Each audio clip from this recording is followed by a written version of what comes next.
Bonjour. Pour commencer, je vais vous demander un petit effort d'imagination. Voilà, nous sommes à 100 ans d'ici, nous sommes un siècle plus tard, nous sommes en 2117.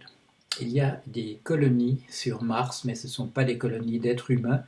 Ce sont des stations avec des robots qui travaillent, qui extraient des minéraux, qui produisent des métaux, qui construisent des fusées. Et ces fusées nous serviront à la conquête des étoiles. Et effectivement, il y a un vaisseau spatial qui a pas quitté déjà le système solaire, comme l'ont déjà fait trois fusées que nous avons envoyées dans l'espace jusqu'ici. À bord des êtres humains, hommes, femmes, enfants, en léthargie, capables de vivre 1000 ans, le temps qu'il faudra pour rejoindre des exoplanètes autour d'autres étoiles. Malheureusement, sur la Terre, il n'y a plus d'habitants depuis une dizaine d'années. C'est terminé. L'espèce humaine, le genre humain a rendu la planète qui lui a donné naissance, a rendu cette planète invivable. Voilà, il existe des êtres humains, mais ils ne sont plus sur la Terre, ils sont en direction d'étoiles lointaines, très lointaines. À l'échelle de ce que nous connaissons maintenant, il faut, avec les techniques les meilleures dont nous disposons, il faut 19 000 ans pour se rendre à l'étoile la plus proche. Mais l'espèce humaine est un génie.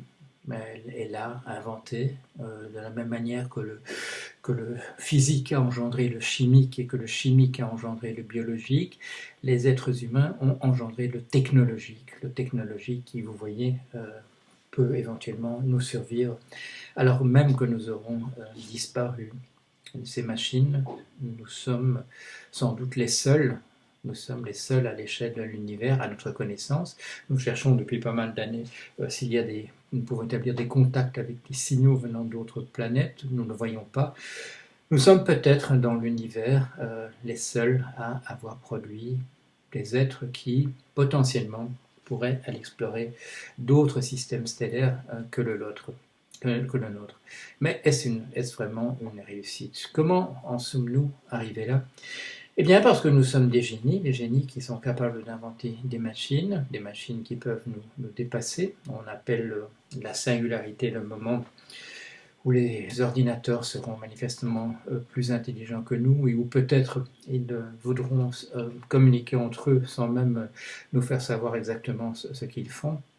Mais par ailleurs, nous sommes des imbéciles qui laissons se dégrader notre planète. Nous ne disons que s'il fallait faire quelque chose, il faudrait encore y trouver une source de profit. Tant que nous penserons que sauver notre planète, pour nous, sauver notre espèce doit d'abord nous produire de l'argent, de la richesse, il est évident que nous ne résoudrons pas les problèmes qui sont les nôtres maintenant. Le climat se dégrade rapidement, nous détruisons la planète parce que nous n'avons pas intégré dans notre économie l'idée que les choses doivent être remplacées si nous les détruisons une fois pour toutes. Nous avons rendu notre planète inhabitable. Nous, en ce moment, nous sommes comme ces espèces qui se mettent à pulluler dans certains pays.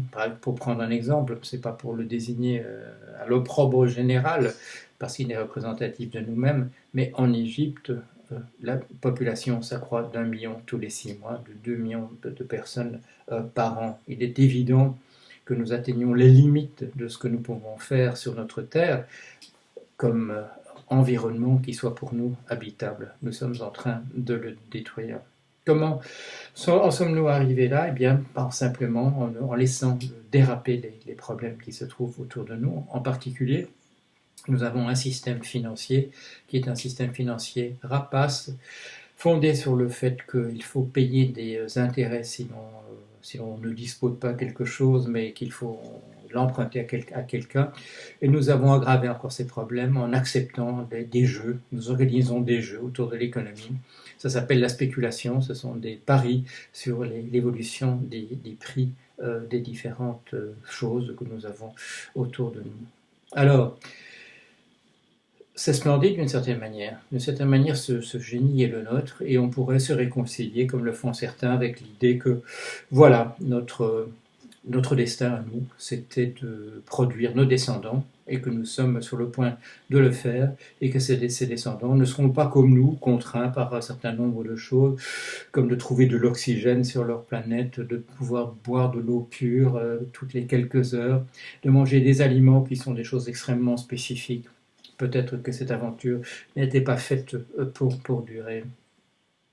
Mais posons-nous quand même la question, si nous avons véritablement ce génie qui nous permet de conquérir les étoiles par machine interposée, pourquoi ne l'avons-nous pas envers nous-mêmes? Pourquoi, dès qu'un problème me paraît un tout petit peu compliqué, pourquoi recourons-nous à la guerre, à la destruction générale?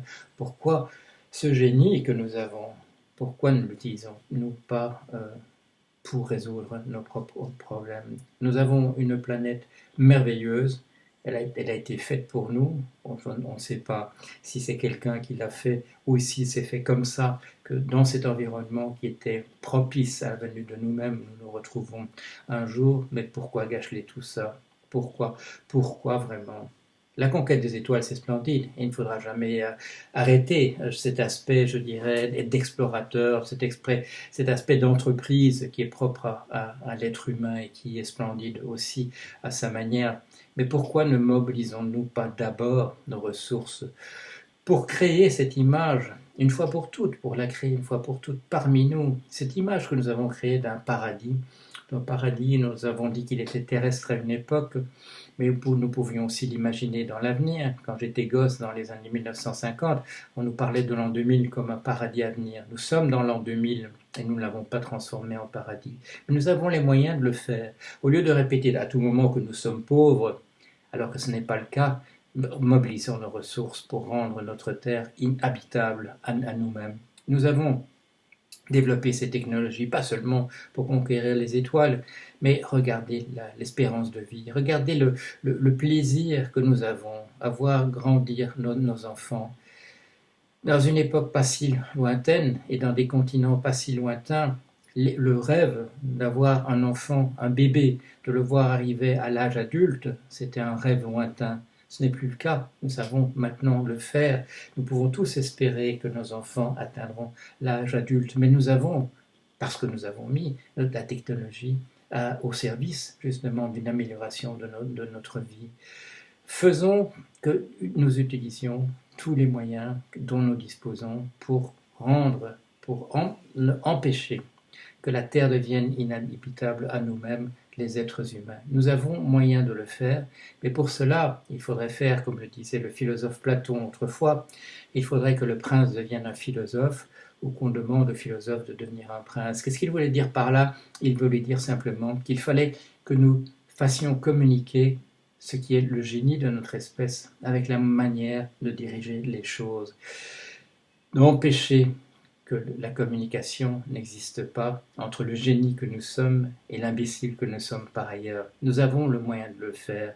Nous pouvons en utiliser les choses que nous avons comprises sur nous-mêmes, nous pouvons les mobiliser, non pas simplement à être un jour des passagers en léthargie, en hibernation, en route vers une lointaine planète autour d'une autre étoile, nous pouvons rendre ce paradis que nous imaginons dans l'avenir, nous pouvons le rendre possible, le mettre en œuvre sur notre planète, à nous, maintenant.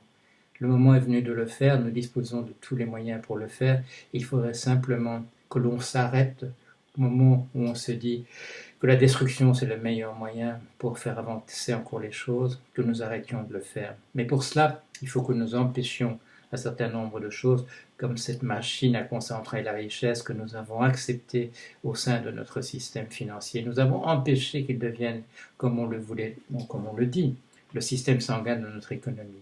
Nous permettons la prédation et nous permettons la spéculation qui aggrave encore les choses. Arrêtons ce genre de choses.